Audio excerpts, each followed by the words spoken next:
Welcome back to the show.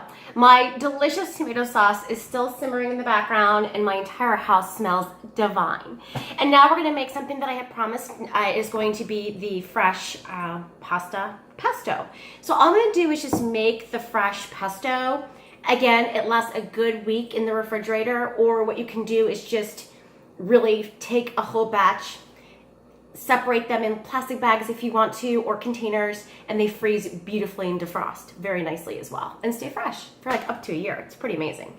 So what I've got going on here, if you can see, is my handy dandy, God bless this thing, Cuisinart processor. Highly recommend. I think the bullet works pretty good too. I use my processor pretty much for a lot of my shredding since I don't have time to do stuff by hand. This is really easy peasy. So what I do is I just open up my food processor. What I have in front of me is my fresh, easy ingredients for my amazing pesto.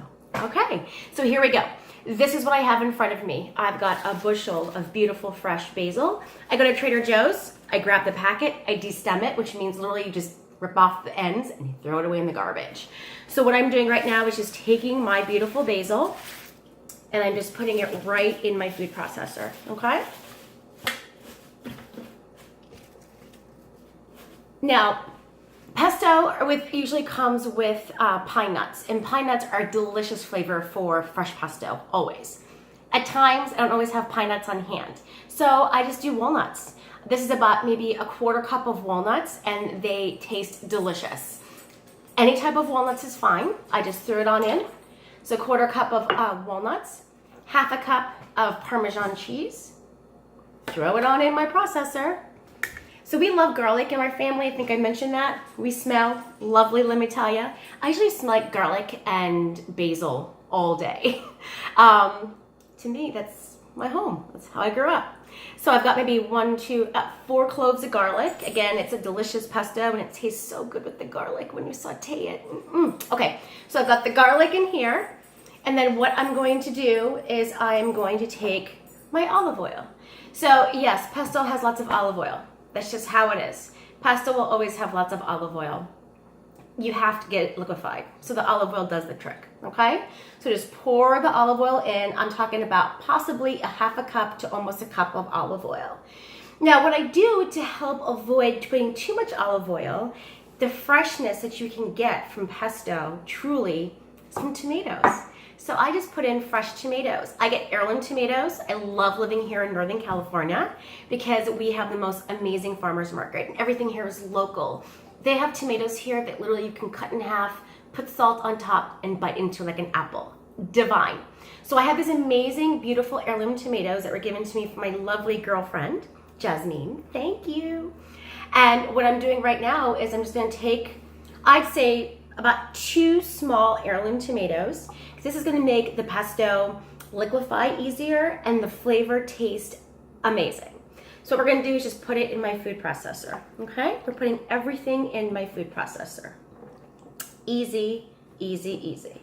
Okay, we're gonna take it and then we're gonna blend it. I usually do it on low.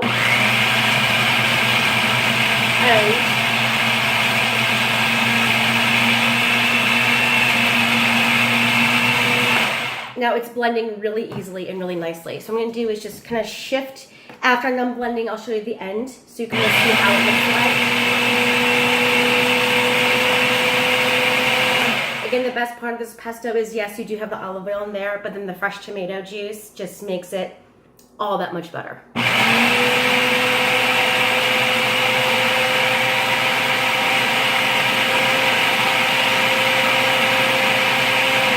Turn it off. I'm going to blend it a little bit more so it's less chunky.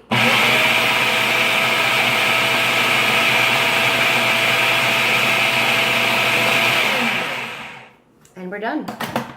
So I'm looking in here. I did forget one item. You always have to be careful when you put Parmesan cheese or any cheeses in your sauces that you have to add salt accordingly. So you don't want to over salt because you do have the salt from the cheese, right? So you don't want to like mess it up potentially.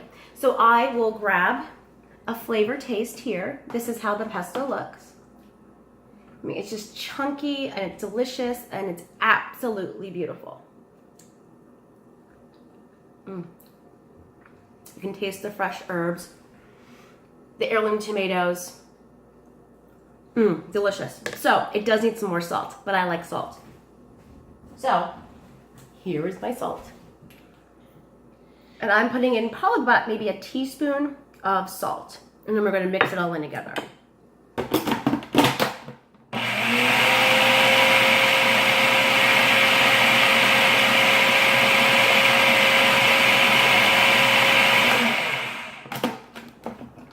And that's my pesto. All I'm going to do is I could come back and show you my fresh tomato sauce that's still simmering in the background. Is I'm going to put it in small containers, about 4 or 5 containers. I'm going to seal tight them, and then I'm going to put them in my freezer.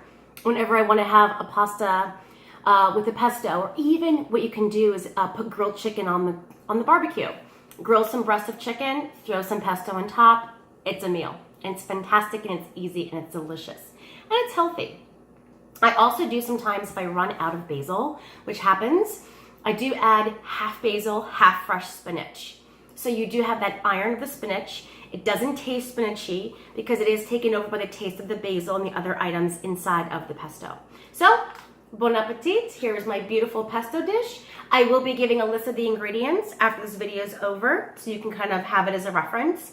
But for me, I'm very visual. As long as I have an idea of what to put in there, it makes life pretty easy. So I will see you soon with the outcome of the fresh tomato sauce.